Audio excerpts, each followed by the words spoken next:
Channel open.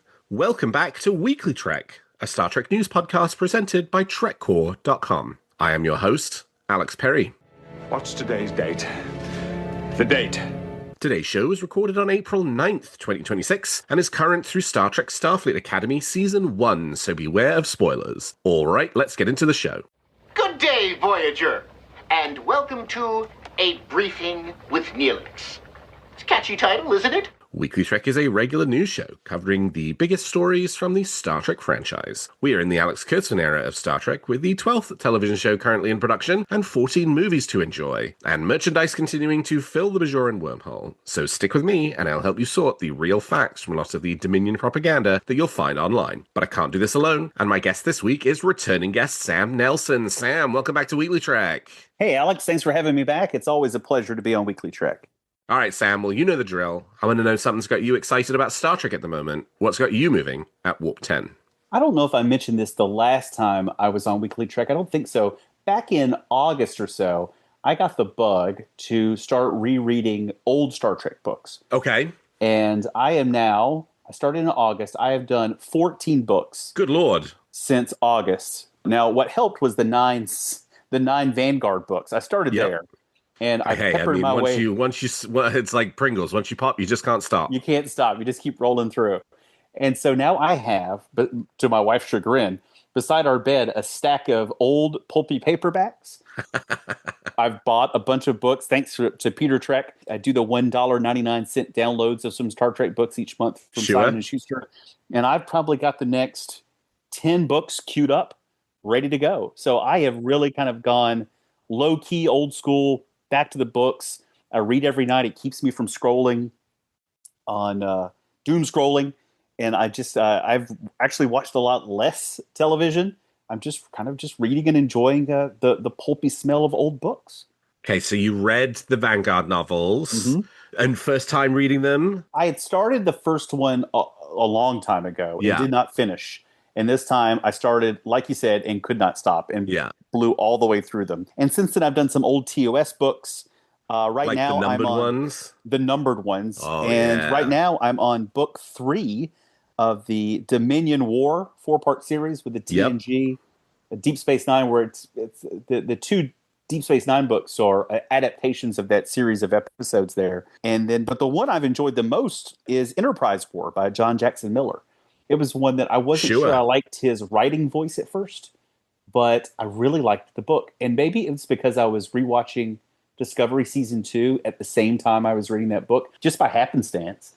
And the two things just shoehorned in. I know it was written to be a prequel to Season 2 of Discovery. Yeah. So it was a perfect shoehorn right into that season. So I really got deep into that one and loved that book. And it was, I ate that one up.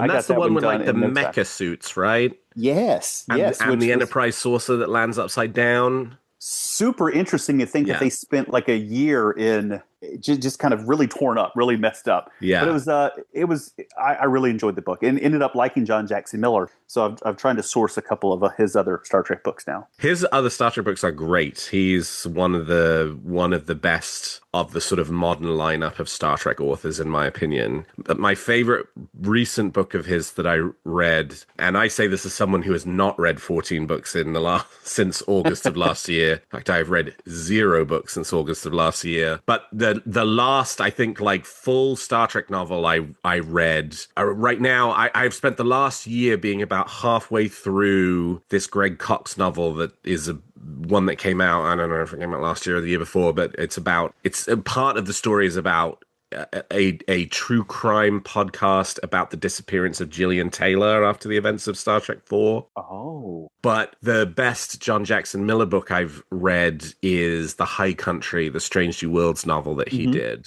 That one's really good. And it's a surprising follow-up to an episode of a different show. Oh, well, then I'm going to have to pick that one up. I was in a bookstore recently and saw a used copy of that and had the hardback in my hand. And I'm like, I don't know if I'm ready for a hardback quite yet. Let me stick with some paper. There's something about a hardback that you just treat more reverently than a paperback. Like, I feel like I can lay in bed. That's why they publish them like that. Exactly. And just blow through a paperback. But a hardback, it's like, no, I think I need to be like with my pipe in a wing chair by the fireplace to read a hardback book. Well, for what I'm feeling good about Star Trek this week, I am keeping it on books, actually. Not novels this time. I got a advanced copy of The Art of Star Trek Lower Decks, which is a giant coffee table book of, well, I mean, it's a pretty descriptive title, The Art of Star Trek Lower Decks. This thing is huge. It must weigh 10 pounds. And it's, let's have a look, So a real right proper coffee table book. Oh, yeah. I mean, you, like, this could, speaking of true crime, this could be a murder weapon right here. It's 344 pages long. Yikes. And it is great. It has art for every single episode of Star Trek Lower Decks. So each episode gets at least 1 2-page spread. That's wild. And it's like, so I just opened it to First Contact, and it's got the Archimedes bridge. It's got like the layout for the Archimedes. It's got the designs for the Archimedes bridge crew, some concept designs for Captain Gomez, Archimedes both clean and damaged. And then if I turn the page, are we? Yep, we're still on First Contact. We've now got the hull-less USS Cerritos, the whales, and what the bridge looks like without its view screen on, and the Leparians, like it's got pictures of the aliens, and then there's one of the city, and then like a line drawing version of that, and it's like, I mean, there's so much stuff here. Like, if you're a fan of Star Trek Lower Decks, this is a really, I've barely scratched the surface of looking through it myself, but because I just got it in a few days ago, and as I said, I'm not going through a book phase at the moment, but I did look through this, and I really want to spend some more time with it because it's a really fabulous book. This one is published by, I think this one comes from actually IDW Comics published this. Yes. Yeah. So this is an IDW Comics release. And it's way more than I would have expected for a book like this. I mean, I was expecting Art of Lower Decks, okay, you're going to get, 100 pages of, it's Mariner and Boimler and the USS Cerritos, but this goes deep. And it does something, as a safe. I mean, some episodes they cover more than others, but they cover every single episode of the show, which is huge. So I think this comes out in May. So it's up for pre-order now, and I will look through it more thoroughly, and there will be a review on TrekCore.com, but I was really, really impressed getting this in, and so I couldn't resist hyping it up a little for people who might have seen it on Amazon and wondered, is this going to be a Star Trek reference book worth my time? I can unequivocally tell you the answer to that question is yes. So that's much bigger even than those beautiful books put out for the making of the movies, right? Like at least twice as long. Wow. At least. Because those are great books too, but with all that art packed in there for 50 episodes plus the character studies, that's going to be gorgeous. This is a chunky book. All right, well, with that, let's turn to the week's top stories. There's a war going on, and I'm a reporter. Well, Project Hail Mary author Andy Weir has issued a public apology to Star Trek executive producer Alex Kurtzman following backlash over remarks made during a podcast appearance a couple of weeks ago. Weir appeared on the Critical Drinker podcast as part of his Project Hail Mary press tour, where he shared his views on the Kurtzman era of the franchise. While noting that he liked Strange New Worlds and Lower Decks, he said at the broader lineups, all the others, they can go. Weir also revealed he had previously pitched a Star Trek series to Paramount. I was in Zoom with the showrunners with all the shows and spent a lot of time talking to Alex Kurtzman. He, as a person, is a really nice guy, but at the same time, those shows are shit. The comments began circulating widely and drew criticism from other writers. Author Don Winslow took to X to respond, writing, "Congrats on the success of Project Hail Mary and The Martian. I am a real fan, but when you have your moment, don't use it to crap on other writers' works. For the record, Alex Kurtzman is a visionary writer, creator, producer, and you owe him an apology, writer to writer." And then on March 30th, we posted posted an open letter to Kurtzman on Facebook. In it, he wrote, quote, "I was trying to be funny, but in retrospect, it comes off as disrespectful and mean, so I'm sorry for that. I was also trying to be self-deprecating when I said, but they didn't like my pitch, so F 'em, but out of context, it can read like I actually meant it." Weir said he hoped Kurtzman had seen the portions of the podcast where he expressed how much he liked him as a person and noted his appreciation for Strange New Worlds and Lower Decks again. Weir attributed part of the situation to being out of practice with press attention, writing, quote, "It's been 10 years since the media cared about what I had to say about anything, so I kind of forgot to watch my words when I have a film in theaters." He also offered Kurtzman the opportunity to speak privately, saying he would be happy to get on the phone or a Zoom call, quote, "even if it's just to rip me a new one." Sam, what was your reaction to the sci-fi on sci-fi violence perpetrated by Andy Weir? I love the way you put it, sci-fi and sci-fi violence.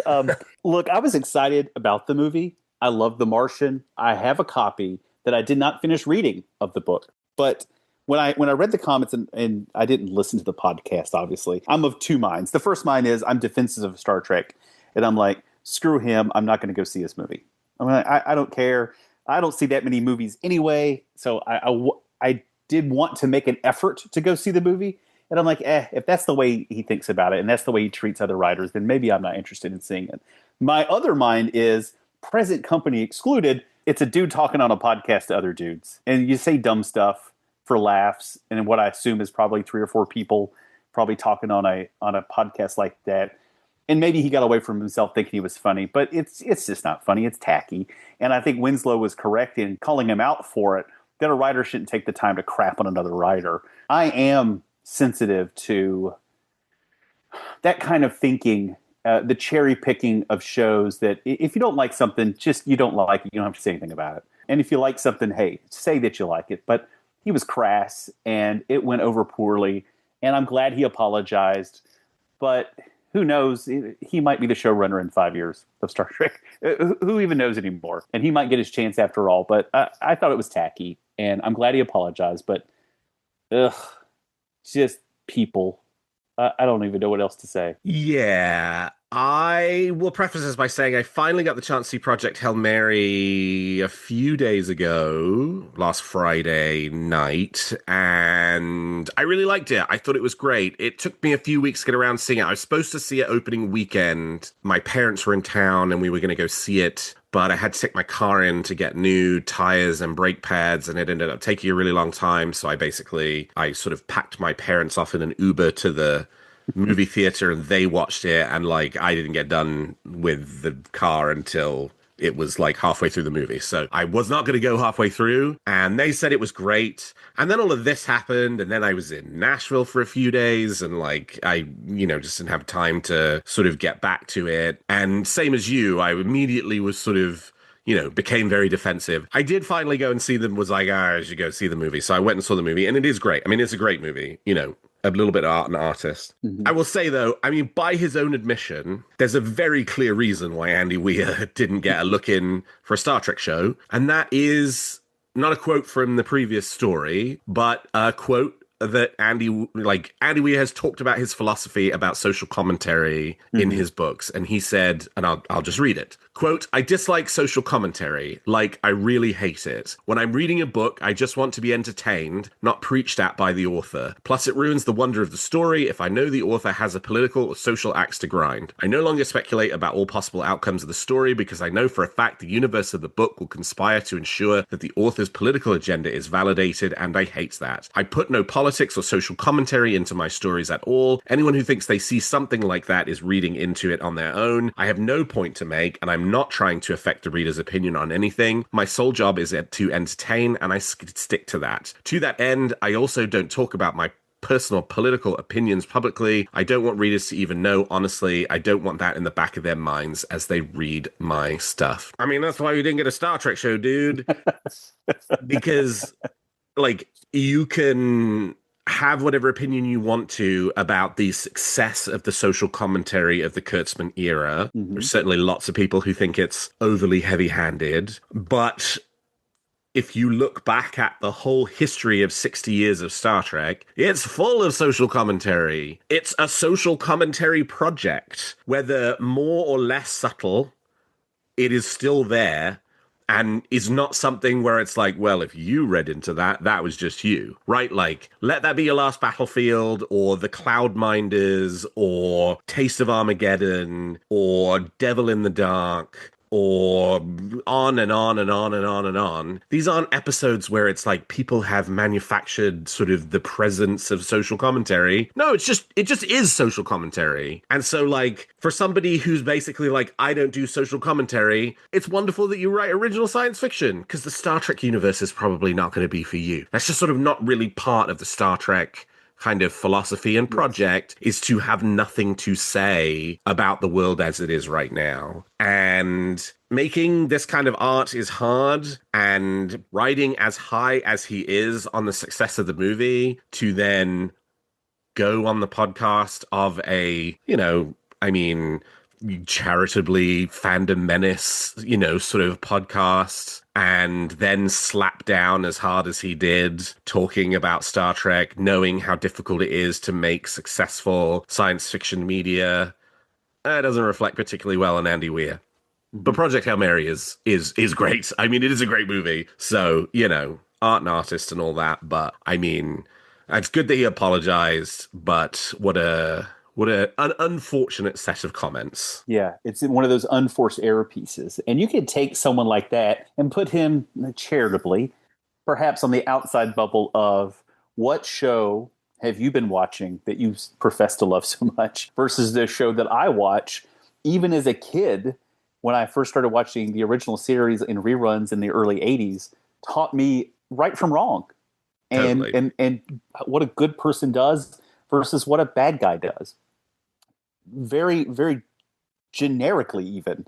So I put him into that category of people that maybe he's watching a bizarro version of Star Trek that I don't know about. Maybe he just fast forwards it to just the phasers and the Kirk Kung Fu stuff. I don't know, but it's just disappointing to have someone a writer in good standing, who makes great science fiction, who has a great imagination, to just kind of boil down and just kick somebody unnecessarily when the vast majority of their work has been great and has, no matter where the state of the franchise is right now, been rejuvenated in the last 10 years and produced a ton of material that a studio put a lot of money into. And it's just disappointing. And there's not enough great science fiction. And so, yeah, the idea of it being like science fiction on science fiction violence, it's like, come on, guys, right? Like, there's not enough of this already. Project Hail Mary is a great movie that, one would hope sort of signals that there is a future for original science fiction movies, and it's like, the last thing we need to move the science fiction project forward is people crapping on other people in this smaller pond. Well, the cancellation of Star Trek Starfleet Academy has claimed a would-be storyline, and this one involves one of Voyager's most beloved characters appearing 3 times over. Robert Picardo, who plays the Doctor in Voyager and reprised the role on Starfleet Academy, appeared on the Decon Chamber, the podcast hosted by Enterprise stars Connor Trinier and Dominic Keating, where he revealed a story pitch he had made to the show's producers. The episode would have served as a sequel to Living Witness, the acclaimed 4th season Voyager installment, in which a backup copy of the Doctor is reactivated in the 32nd century, only to find an alien museum depicting Voyager as a sinister warship. That episode ends with the backup Doctor departing the Delta Quadrant aboard his own vessel bound for Earth, a thread that has never been followed up on screen. Picardo's pitch would have brought back that version of the Doctor, his Voyager backup as he described it, into contact with his present-day Starfleet Academy self. The 2 holograms would initially be at odds, with the older Doctor criticizing his Academy counterpart for having programmed aging into his subroutines. Over the course of the episode, they would have worked together around their shared relationship to Louis Zimmerman, the EMH's creator, also played by Picardo across episodes of Voyager and Deep Space Nine, potentially making this a 3 Picardo episode. The Doctor and his backup program are 2 children of the same parent, Picardo explained on the podcast. One has resolved the issues, the other hasn't, and after 800 years, those daddy issues, those parental conflicts, they don't go away if you don't deal with them. Picardo noted that he had raised the Living Witness concept with the show's producers, but was told that it was an idea best left for a potential 3rd season. With Starfleet Academy now confirmed to be ending after season 2, that conversation will obviously not be continuing. Sam, would you have enjoyed seeing a follow-up to Living Witness. Of course I would. That's a fantastic idea. And Robert Picardo should get cracking and write that novel, because I'm in the mood to read it right now. That would have been a great idea. It's one of those pieces that I know in the interview he mentioned that a lot of fans were coming up to him before it was determined that the Doctor would be the Doctor that we're used to just 800 years in the future. Was it going to be that Doctor from Living Witness? So to have that idea of those two meeting together, it would have been a tour de force. You know, for as much as I loved the students in Starfleet Academy and those storylines, and seeing Holly Hunter and Paul Giamatti, the unsung MVPs had to be Robert Picardo and Tig Notaro in that season 1. Just two great character actors really moving their characters forward. So I loved seeing the Doctor back in Starfleet Academy, and that would have been an excellent story. You could kind of see a potential season 3 Sam. I don't know how her character is going to turn out in season 2, but imagine in season 3 where she's got 2 dads, and the look on Living Witness's Doctor's face when he realizes what our Doctor had done in having a air quote child like Sam. So it would have been a fantastic story. Yeah, I think this would have been a fun one too. Mostly because I enjoy the episodes where there are 2 Robert Picardos. You know, like, I know Lifeline is not a terribly popular episode of Voyager, but I actually really like it. And part of what I like so much about it is the interplay between the Doctor and Dr. Zimmerman, both played by Bob Picardo. And if they had, you know, created a situation in which you had 2 doctors and then Dr. Zimmerman, like, I think that could have been fun. I mean, it's very much like Bob Picardo pitching an episode where it's like, I should have all of the attention on me and play 3 characters. But, you know, that I think that also fits with what we know of Bob, who is a wonderfully fabulous actor and, you know, has done a decent job when he's gotten these opportunities in the past. I would say I was listening to this. I listened to this episode of the Decon Chamber. I listened to it on a long drive back from I was on a work trip up to Springfield, Massachusetts, and because of the TSA stuff, you know, all the like 6-hour lines to get into airports, I decided to drive it from home rather than fly, because I was like, well, when I factor in the amount of time spent standing in line with the 1-hour flight and then another 45 minutes from Hartford up to Springfield, I might as well just drive because it'll take the same amount of time. So I was listening to this on the drive. The way Picardo presented the producers saying, like, oh, that's a sort of a season 3 idea. You know, he presented it very earnestly as them saying, oh, yeah, that sounds like a great idea for season 3. But I did kind of wonder a little bit, like, was that what they were saying, or were they kind of just being like, I don't know, that sounds like a great idea for season 3, you know, like, yeah, let's revisit that then, and we can maybe try and think of another reason to say no when we get there, because we're definitely not doing that. That was the one thought that crossed my mind about it as he was talking about it, because I would imagine, you know, writers get pitched quite a lot by actors around what if we did this or what if we did that, and, you know, I would imagine a lot of those ideas are probably not super hot. Not saying that I think this is a bad idea. I actually think this is kind of a cool idea, but it is a very, like, it's the sort of idea that is a Star Trek novel, right? It's like, it's one level of sort of Star Trek minutia above probably where most 10-episode seasons of a Star Trek show, where you're trying to appeal to more than just people who've seen the episode Living Witness from season 4 of Star Trek Voyager kind of lives. So I could also see why the producers would be like, that's a little too much of a deep cut.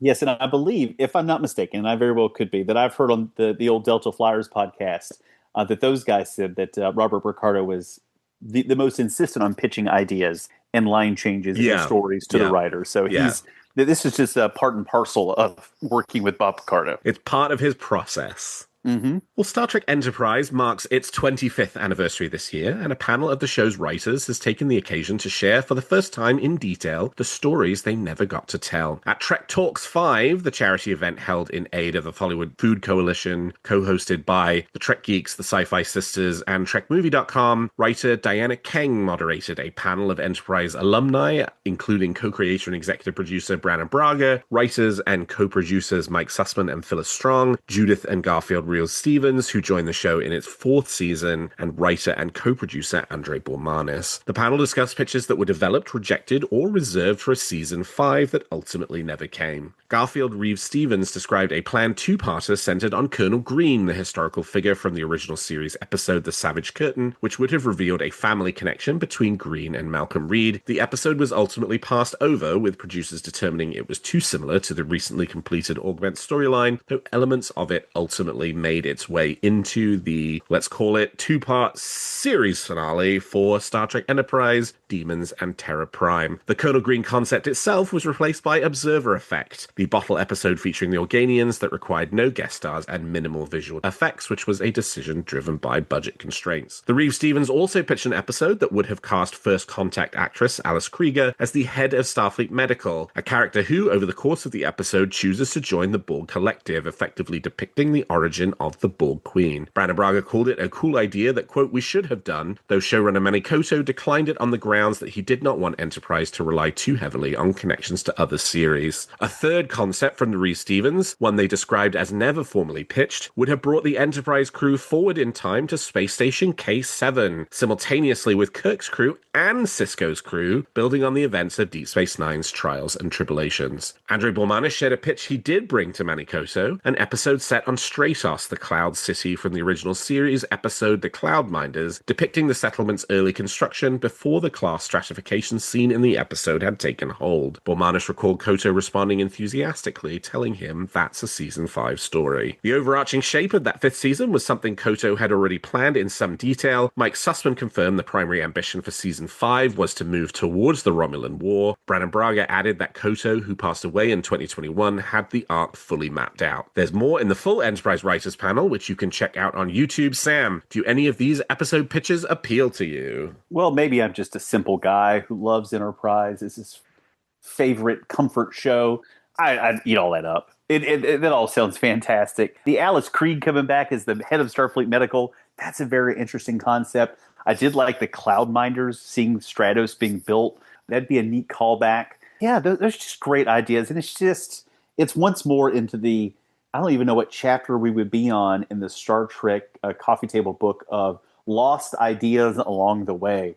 And Enterprise season 5, we put Bob Picardo's idea for Living Witness Doctor coming back in this one too. There's just so many great ideas left behind, and we're gonna pick up on more of these, I think, in the next few years with Starfleet Academy ending and Strange New Worlds ending. But Enterprise just had so much more to give as it was heading towards that Romulan War arc and coming off the great storytelling they were doing in season 4. I'm just glad they're kind of sharing some of this stuff now. I don't know why after 25 years they're just now doing it, but it's just all great ideas. And it just it's kind of a missed opportunity back in those days, the end of Star Trek Enterprise. But yeah, a lot of those sounded good. And I would have enjoyed each one of those wonderfully. It would have been, if they would have just kept on that same pace they did in season 4, season 5 would have been phenomenal. Yeah, love the Cloudminders sequel. Adding the Enterprise NX-01 crew to the Trials and Tribulations and that would have been wild. That would have been really wild. I mean, that's one of those ideas that you don't formally pitch because it's like you come up with it and you go, oh, that's so compelling. And then you start thinking about how feasible could that possibly be. And then it all just starts to fall apart. Mm-hmm. Not least just because Enterprise is filmed in widescreen and TOS and DS9 are 4:3. And,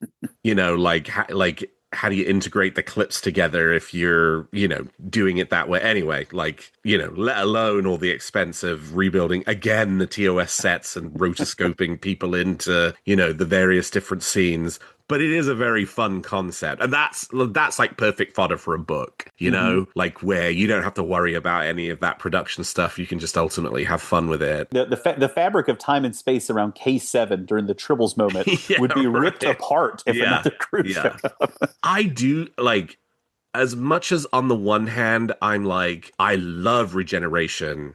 It's such a great episode. And so, I am perfectly fine with there being a Borg episode of Enterprise. I don't know that I would have loved a second Borg episode of Enterprise, but the idea of Alex Krieger being a human who sort of willingly joins the collective and becomes the Borg Queen. That is super interesting. So, like, you know, if the episode was as good as Regeneration, maybe I would have been, you know, okay or on board with it, because that, you know, that is sort of like, that is a cool idea. I think I prefer the Demons Terra Prime approach to kind of sort of commenting on the Colonel Green thing, where it's actually a contemporary story that has, you know, sort of Colonel Green's like a super background character rather than being a pair of episodes about Colonel Green. I do feel like the sort of Third World War kind of benefits from a bit of an element of mystery about it. We sort of have, you know, we know Colonel Green, the Eastern Coalition, the,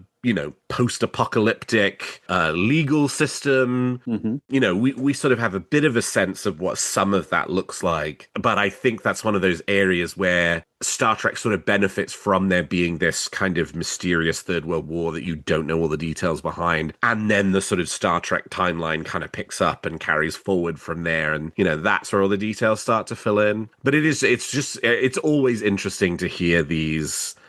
What are the ideas that people had in the room that never ultimately made it to screen? Because some of them, it's like, oh, I wish I'd seen that episode. And some of them, it's like, yeah, I can see why that didn't ultimately become an episode. And I love the sort of creative process stuff where you're kind of hearing them peel back the curtain and show you a little bit about what it was like to be in the room and what kind of ideas were flying back and forth. So that's very cool. Yeah, the Alice Krieg episode could even be, when you were speaking, I was thinking about what would it look like? Almost a framing reference, really. Just have Archer pass by in the hallway, and then all of a sudden the story's about her. And it doesn't have to do anything with Enterprise. Yeah. They're just hijacking one of 26 episodes that season to just tell a story about her going off and doing her thing. I think they could have pulled that one off and just kind of been an interesting entry into that's where she came from. Well, and lastly this week, Nacelle brought Star Trek fans to sickbay at WonderCon last weekend, unveiling their first look at the Dr. Leonard McCoy figure coming in Wave 3 of their original series action figure line. Nacelle CEO Brian Volk-Weiss took the stage at WonderCon in Anaheim to reveal the McCoy figure, which comes with an extensive accessory package, including a tricorder with hand scanner, phaser, communicator, pad, hyperspray, surgical tools, and Saurian brandy glasses. The figure also includes a second interchangeable head with a different facial expression and 3 pairs of hands. But the headline accessory, which Brian talked about there being a very big accessory in my interview with him from a few weeks ago in the TOS line, it's the McCoy figure, and it is a 2-scale Biobed from the Enterprise sickbay, measuring 9 inches in length and including the wall-mounted overhead monitor seen throughout the original series. Volk-Weiss also shared new details on Nacelle's Build-A-Bridge Enterprise playset with a first look at the Turbolift Alcove. The Alcove will include a selection of interchangeable dedication plaques, allowing collectors to represent different Constitution-class vessels, among them the USS Constellation from the Doomsday Machine, the USS Defiant from Enterprise's Inner Mirror Darkly, and the SS Yorktown, the original name for the starship from Gene Roddenberry's 1964 pitch letter. As a reminder, Wave 3 will comprise the full main original series crew: Kirk, Spock, McCoy, Uhura, Scott, Sulu, Chekhov, Nurse Chapel, and Yeoman Rand, along with a 2-pack featuring 1960s-era Gene Roddenberry and Lucille Ball.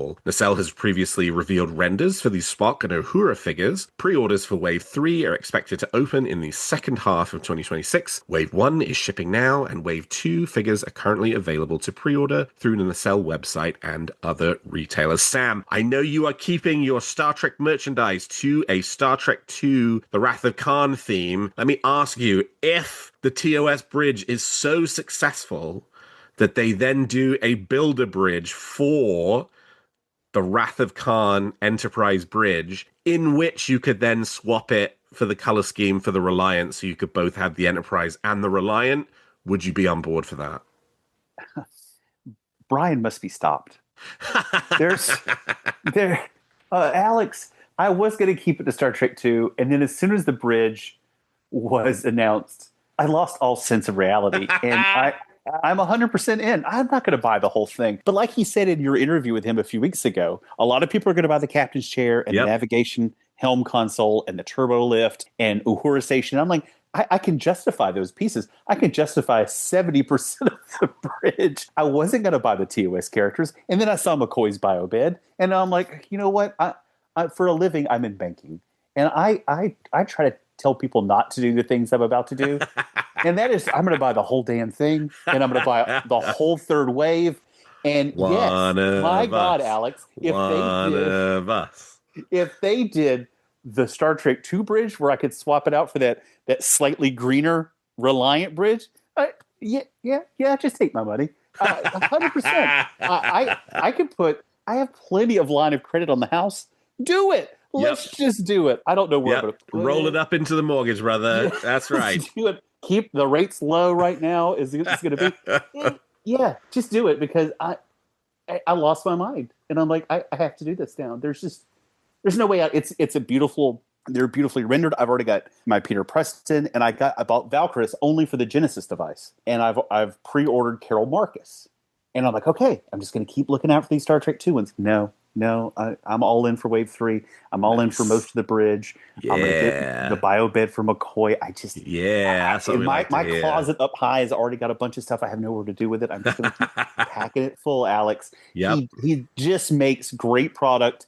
He's got a plan. He's got an idea. The accessories are amazing. The vision is there. I don't feel guilty spending $30 or $40 or $50 or $60 on one of those pieces where I felt guilty about spending $250 on Savick from Star Trek 2. Yep. The buy-in level is just easier, and they're cool, and the accessories are fun, and I have to shut up now because I'm going to keep talking, and I'm going to end up buying them all from all the waves, and it's really going to end myself. Well, that's what gets you, isn't it? I mean, because it's like, it's only $30.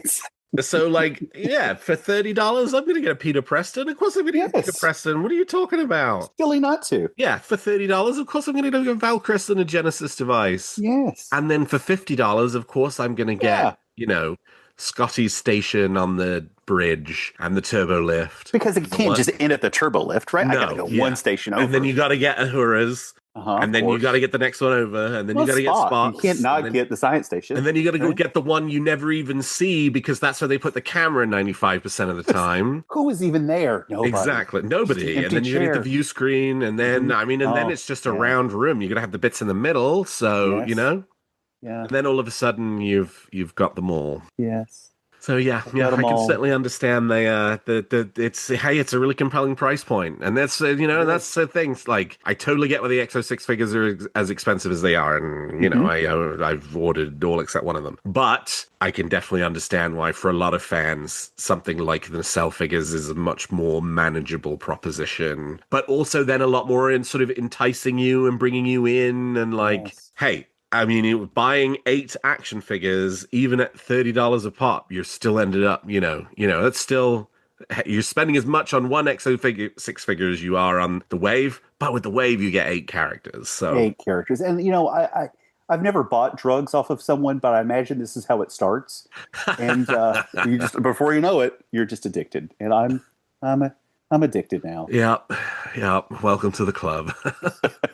All right, well, we talked about the facts, and now let's offer our opinions on the Star Trek franchise. Your opinion has been noted. Anything further?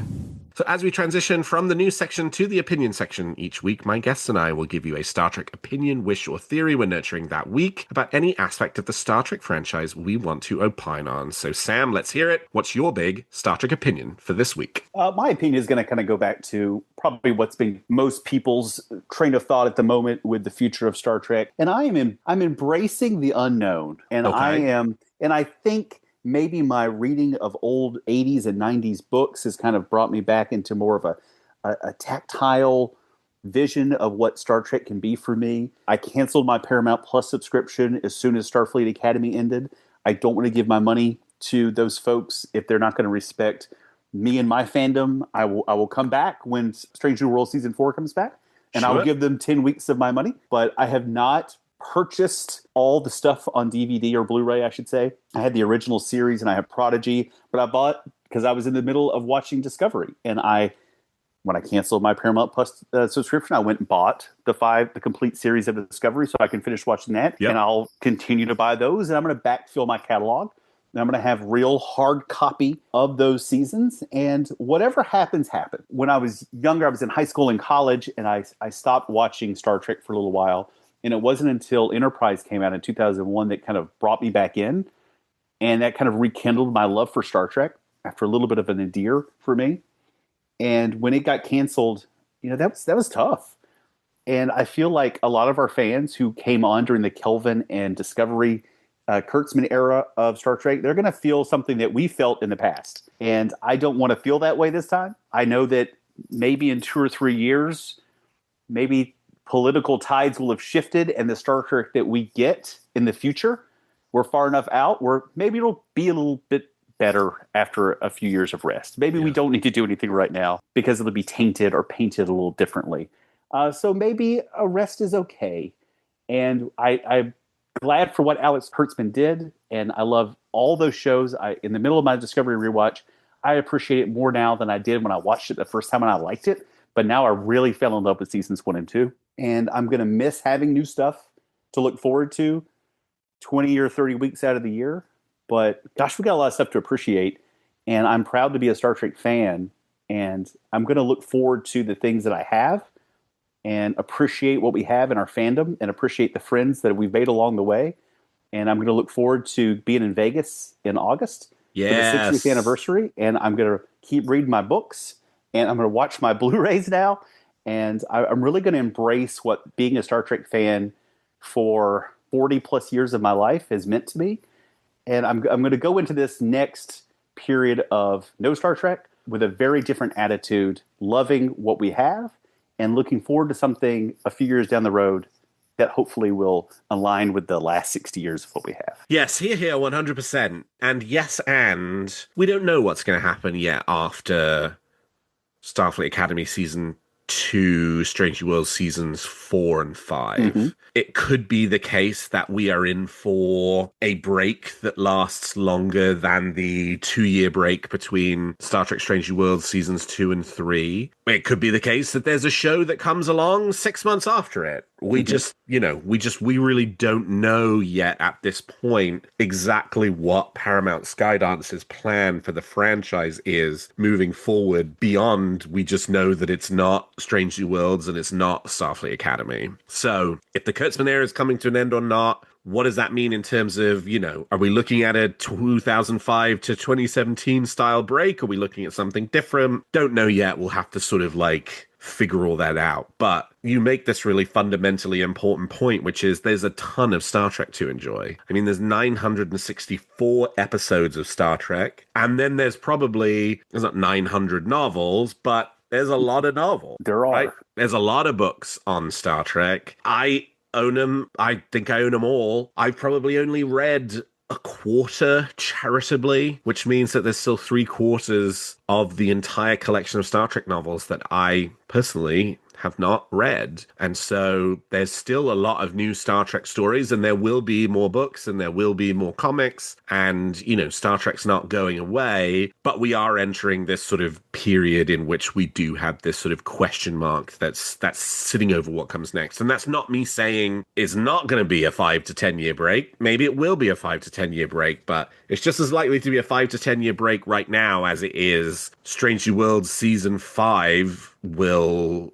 be shown in the spring of 2027 or the summer of 2027, and then a brand new Star Trek show under new management will premiere in January of 2028. We just, as it stands today in April of 2026, just as likely. So, it's one of those things where I think it is better at this point to just be as sort of calm as possible and go with the flow as possible and sort of see what happens over the next 6, 8, 12 months in terms of what we find out about the direction of the Star Trek franchise before drawing too many additional conclusions beyond it really sucks that Strange New Worlds, the most popular Star Trek show, is ending with Season 5, and it really sucks that Star Trek Starfleet Academy is ending with Season 2. All right, let me tell you my opinion this week, which is actually kind of connected to yours a bit, which is honestly, nothing makes me love Star Trek more than watching Star Trek. And I have been watching a lot more Star Trek lately. I will begin to tease something that is in the future for me, which is I've decided to do a new Star Trek podcast. No, Oh. Weekly Trek is not going anywhere. If there is news to talk about, there will continue to be episodes of Weekly Trek for the however long there's news to talk about, which hopefully will be forever. But given that there's less news to talk about, and given that I like to do these shows and get the opportunity to talk to friends like you, I decided, well, if there's not news to talk about, let's do something else. So I have started working on a new show. I have recorded and edited the first episode of it. I am recording the second episode of it in a couple of days. I've got the third episode recording lined up. I'm not ready to yet tell people what it is or what it's about, other than, yes, of course, it's a Star Trek podcast. And it has led me to watching a lot of Star Trek for this show that I'm doing. And I'm having a wonderful time with it. And so even though we are in this sort of bummer of a period in which we've had a lot of bad news about the future of the Star Trek franchise, and there's a lot of uncertainty about where it goes next, in this, the 60th anniversary year, I'm starting to do a big franchise rewatch, and it's gonna be part of a show that I'm doing, and I'm having a really fun time with it, and having a fun time with watching episodes and diving deep into episodes, and have a show concept that I think, should be fun, and I hope, people will enjoy sort of coming along with me on the journey for. So more news about that in the future, because I want to get a bunch of episodes recorded and lined up so that I can get a really consistent release schedule with the show. That's the thing about Weekly Trek. It's like, it's sort of dependent on, is there news to talk about that week, if there's going to be an episode or not. This one will not be a news show, and so I can sort of schedule it out a bit into the future. So it might be a few months still until the first episode drops, and, I'll give folks more information about what the show's going to be about, and it'll have its own podcast feed, and it's got its own name and all that stuff. But it has been really nice to start this journey again, because part of doing this project has involved me getting to watch a lot of Star Trek and just being like, yes, like, here I am back in this world that I love so much, and can really focus on why I love it, and focus on celebrating 964 episodes of Star Trek in hopefully a fun and interesting way. So yeah, that's a little tease for something coming in the not too distant future. Alex, that gave me goosebumps. I mean, to be on Weekly Trek and have a breaking news from you is incredible. So I'm excited. I can't wait to. I hope it comes out sooner than that, and I can't wait to hear more about the project. And I'm happy for you that you have found a project that will give you probably a little bit more work. I know making a podcast isn't easy, but to immerse you back in what you love, watching and talking about Star Trek, I'll 100% smash in that subscribe button as soon as it comes out. Thank you. Yes, more to come. Do you have an opinion, theory, or wish about Star Trek that you'd like to share? Email them to me at weeklytrek@trekcore.com, and I might feature your thoughts in a future episode. Well, that's all the time we've got for this episode of Weekly Trek. Thank you so much to my guest, Sam Nelson, for joining me today. Sam, how could people contact you if they want to continue the conversation? I am on Blue Sky at SLNelson77. And you can find the show on X at Weekly Trek, and me at Alexander T. Perry on X, and at Alex T. Perry on Blue Sky, and everywhere else. And if you enjoy the show, please consider leaving us a 5-star review on your podcast player of choice. And for all your Star Trek news needs, in addition to our extensive media archives of all things Star Trek, I hope you will keep your senses locked to TrekCore.com. Well, thank you, Sam. Thank you to all of my listeners, and until next week, live long and prosper.